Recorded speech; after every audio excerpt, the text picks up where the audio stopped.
ذرا ایک لمحے کے لیے رکیے اور نقشے کو ذہن میں رکھیے۔ ایک طرف وہ دنیا ہے جو پاکستان کو صرف قرض، دباؤ اور فیٹف کے خانوں میں دیکھنے کی عادی رہی، اور دوسری طرف ایک خاموش مگر تیزی سے بدلتی ہوئی حقیقت جہاں پاکستان خود اسلحہ بیچ رہا ہے، معاہدے سائن کر رہا ہے اور دفاعی منڈی میں ایک سنجیدہ کھلاڑی کے طور پہ ابھر رہا ہے۔ 2024 اور 2025 کے درمیان جو دفاعی معاہدے سامنے آئے وہ محض اعداد نہیں ہیں، یہ ایک بدلتے ہوئے بیانیے کی دستاویز ہے۔ Libya, Azerbaijan, Sudan, Zimbabwe, Iraq, Saudi Arab, Myanmar, Nigeria, مراکش، ترکیہ اور بنگلہ دیش، یہ فہرست محض ممالک کے نام نہیں ہے، بلکہ مختلف خطوں، مختلف تنازعات، مختلف سیاسی نظاموں اور مختلف اسٹریٹجک ضروریات کی نمائندگی کرتی ہیں، اور ان سب کے بیچ ایک مشترک بات ہے، اور وہ یہ کہ ان سب نے پاکستان کی دفاعی صنعت پہ اعتماد کیا۔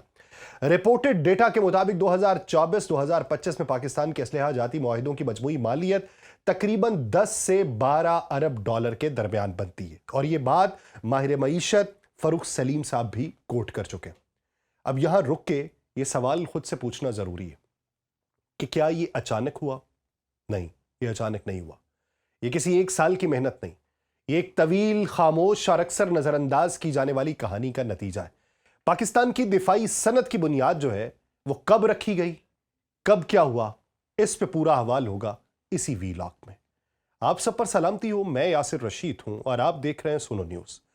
ناظرین، پاکستان کے ماہر معیشت جناب فاروق سلیم جو ہیں وہ ایک ٹویٹ کرتے ہیں، اور اس ٹویٹ میں ان ممالک کے نام لکھے جاتے ہیں اور اعداد و شمار بتائے جاتے ہیں کہ کس ملک کے ساتھ کتنے ارب ڈالر کا پاکستان نے معاہدہ کیا، اور اس کی جو وضاحت ہے وہ نہیں آتی، لیکن وہ بات کرتے ہیں کہ رپورٹڈ ڈیٹا کے مطابق اتنے بلین ڈالرز کے معاہدے ہوئے۔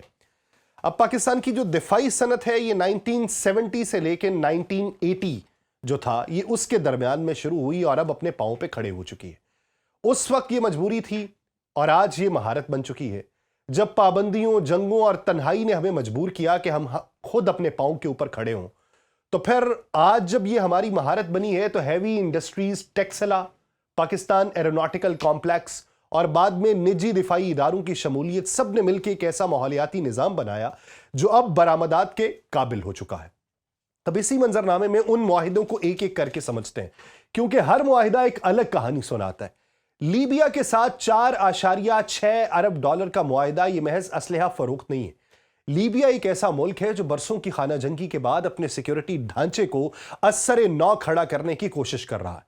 وہاں مغربی سپلائرز پر اعتماد کمزور ہو چکا ہے اور روسی نظام ہر جگہ قابل قبول نہیں، اور پاکستان اس خلا میں ایک متوازن آپشن کے طور پہ سامنے آیا ہے، سستا، قابل اعتماد اور سیاسی شرائط سے نسبتاً آزاد۔ پھر آذربائیجان کے ساتھ 4.5 ارب ڈالر کا معاہدہ اس پورے منظرنامے میں سب سے زیادہ اسٹریٹجک ہے۔ نگورنو کاراباخ جنگ کے بعد آذربائیجان نے اپنی دفاعی نظریے کو مکمل طور پہ تبدیل کیا۔ ڈرون، آرٹلری، راکٹ سسٹم اور مشترکہ پروڈکشن۔ ترکیہ کے ساتھ اس کی شراکت پہلے ہی مضبوط تھی، اور پاکستان اس مثلث کا تیسرا بازو بن کے سامنے آیا۔ یہ صرف تجارت نہیں ہے، یہ ایک عسکری اتحاد کی جھلک ہے۔ پھر سوڈان کے ساتھ 1.5 ارب ڈالر کا معاہدہ، یہ افریقہ میں پاکستان کی واپسی کا اعلان ہے۔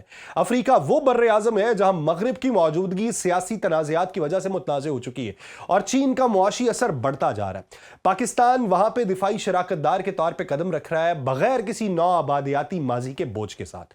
زمبابوے، نائجیریا اور مراکش جیسے ممالک کا انتخاب بھی اہم ہے۔ یہ وہ ریاستیں ہیں جو داخلی سلامتی، انسداد دہشت گردی اور بارڈر سیکیورٹی کے مسائل سے دوچار ہیں، اور پاکستان کا تجربہ ان سب میدانوں میں آزمودہ ہے۔ یہی وجہ ہے کہ پاکستانی تربیت، پاکستانی ہتھیار اور پاکستانی حکمت عملی ان کے لیے قابل قبول ہے۔ عراق اور سعودی عرب کا ذکر الگ سے ہونا چاہیے۔ عراق ایک جنگزدہ ملک ہے جو اب دوبارہ اپنی فوج کو کھڑی کر رہا ہے۔ سعودی عرب خطے میں طاقت کا توازن برقرار رکھنا چاہتا ہے اور مغربی سپلائرز پہ مکمل انحصار سے نکلنے کے راستے تلاش کر رہا ہے۔ پاکستان وہاں پہ ایک قابل اعتماد مسلم دنیا کا شراکت دار بن کے سامنے آیا، جس کے سیاسی مفادات نسبتاً ہم آہنگ ہیں۔ میانمار اور بنگلہ دیش کے معاہدے اس بات کی نشاندہی کرتے ہیں کہ پاکستان کی دفاعی برآمدات صرف ایک بلاک تک محدود نہیں رہیں، یہ ایک متوازن پالیسی ہے جہاں جغرافیہ، سیاست اور ضرورت کو دیکھ کے فیصلے کیے جا رہے ہیں۔ ترکی کے ساتھ دفاعی تعاون محض خرید و فروخت نہیں بلکہ مشترکہ ترقی، ٹیکنالوجی شیئرنگ اور مستقبل کے منصوبوں کا حصہ ہے، اور یہ تعلق اس بات کا ثبوت ہے کہ پاکستان اب صرف خریدار یا فروخت کنندہ نہیں بلکہ شریک تخلیق بنتا جا رہا ہے۔ اب اس تمام تصویر کا سب سے اہم پہلو معیشت ہے۔ 10 سے 12 ارب ڈالر کے معاہدے یہ ایک ایسے وقت میں سامنے آئے ہیں جب پاکستان شدید معاشی دباؤ میں ہے۔ یہ معاہدے زر مبادلہ لاتے ہیں، روزگار پیدا کرتے ہیں اور سب سے بڑھ کے ایک بیانیہ توڑتے ہیں کہ پاکستان صرف امداد پر چلنے والا ملک ہے، لیکن اس کے ساتھ خطرات بھی ہیں۔ دفاعی برآمدات ہمیشہ سفارتی توازن مانگتی ہیں۔ ہر معاہدہ کسی نہ کسی طاقت کو ناراض بھی کر سکتا ہے۔ امریکہ، یورپ، بھارت بھی اس پیش رفت کو خاموشی سے نہیں دیکھ رہا۔ سوال یہ نہیں کہ دباؤ آئے گا یا نہیں، سوال یہ کہ پاکستان اس دباؤ کو کس حد تک سنبھال سکتا ہے۔ یہاں ایک اور نقطہ بھی سمجھنا ضروری ہے، پاکستان کی دفاعی برآمدات صرف ہتھیار نہیں بیچ رہی، وہ ایک جنگی تجربہ، ایک نظریہ اور ایک تربیتی ماڈل بھی بیچ رہی ہیں۔ یہی چیز اسے منفرد بناتی ہے۔ اب اس پوری کہانی کو ایک قدم اور آگے بڑھاتے ہیں، کیونکہ اصل سوال اب یہ نہیں رہا کہ پاکستان اسلحہ بیچ کیوں رہا ہے۔ سوال یہ کہ پاکستان کے لیے یہ ناگزیر کیوں ہو چکا ہے۔ یہ محض ایک معاشی فیصلہ نہیں، یہ ریاستی بقا، اسٹریٹجک خود مختاری اور مستقبل کی طاقت کا سوال ہے۔ سب سے پہلے اس حقیقت کو سمجھنا ہوگا کہ پاکستان ایک ایسے خطے میں واقع ہے جہاں تاریخ کبھی سست نہیں رہی۔ مشرق میں بھارت جس کی عسکری جدید کاری مسلسل جاری ہے، مغرب میں غیر مستحکم افغانستان، جنوب میں بحر ہند کی بدلتی ہوئی عسکری اہمیت اور شمال میں چین جو ایک دوست بھی ہے اور عالمی طاقت بھی۔ ایسے ماحول میں کوئی بھی ریاست صرف دفاعی ضرورت پوری کرنے والا ملک نہیں رہ سکتی، اسے دفاعی معیشت بننا پڑتا ہے۔ پاکستان نے ماضی میں اس کی قیمت ادا کی ہے۔ ہر پابندی کے بعد، ہر جنگ کے بعد، ہر سیاسی دباؤ کے بعد ہمیں یہ سبق ملا کہ جو ملک اپنا دفاع خود نہیں بنا سکتا وہ اپنی خارجہ پالیسی بھی خود نہیں بنا سکتا۔ 90 کی دہائی میں جب پابندیاں لگیں تو جہاز زمین پہ کھڑے تھے، پرزے نہیں تھے، اور فیصلے واشنگٹن میں ہو رہے تھے۔ وہی زخم آج پاکستان کو ایک مختلف راستے پہ لے آیا۔ دفاعی برآمدات دراصل خود مختاری کی کرنسی ہوتی ہے۔ جب آپ ہتھیار بیچتے ہیں تو آپ صرف ساز و سامان نہیں بیچتے، آپ ایک تعلق بناتے ہیں۔ ٹریننگ، سپیئر پارٹس، اپ گریڈیشن، انٹیلیجنس کوارڈینیشن، مشترکہ مشقیں، یہ سب ایک ایسا جال بنتا ہے جو آنے والے اشروں تک قائم رہتا ہے۔ اور پاکستان کے لیے یہ اس لیے بھی ضروری ہے کہ وہ صرف صارف نہ رہے بلکہ نیٹ ورک بنانے والا کھلاڑی بنے۔ اب اس طاقت کے تصور کو سمجھتے ہیں۔ طاقت صرف میزائل یا ٹینک کا نام نہیں ہوتا۔ طاقت یہ ہے کہ مشکل وقت میں آپ پر پابندی لگانا آسان نہ ہو۔ جب 10 سے 12 ممالک آپ کے دفاعی نظام پہ انحصار کرنے لگے تو کوئی بھی عالمی طاقت آپ کو الگ تھلگ کرنے سے پہلے 100 بار سوچتی ہے۔ یہی وہ خاموش ماڈل ہے جو دفاعی برآمدات پاکستان کو فراہم کرتی ہیں۔ اس کا براہ راست اثر پاکستان کی ڈیفنس انڈسٹری پہ پڑے گا۔ پہلے یہ صنعت صرف فوج کی ضرورت پوری کرنے تک محدود تھی، اب اس کا دائرہ بدل رہا ہے۔ کوالٹی بہتر ہو رہی ہے، لاگت کم ہو رہی ہے، عالمی معیار کے مطابق پیداوار ناگزیر بن چکی ہے، اور جب کوئی غیر ملکی خریدار آتا ہے تو وہ سوال کرتا ہے، جانچ کرتا ہے، موازنہ کرتا ہے، اور یہی دباؤ دراصل ترقی کا اصل محرک ہوتا ہے۔ اس سے پاکستان کے انجینئر، سائنٹسٹ، ٹیکنیشین ایک نئی سطح پہ جاتے ہیں۔ ریسرچ اینڈ ڈیولپمنٹ محض فائلوں تک محدود نہیں رہتی بلکہ مارکیٹ کے مطابق جو ہے اس کے مطالبات کے مطابق وہ ڈھلتی ہے۔ یہ وہ مرحلہ ہے جہاں دفاعی صنعت جو ہے وہ سیولین ٹیکنالوجی کو بھی فائدہ دیتی ہے۔ ایویونکس، مٹیریلز، کمیونیکیشن، اے آئی، سب کا فائدہ عام معیشت تک پہنچتا ہے۔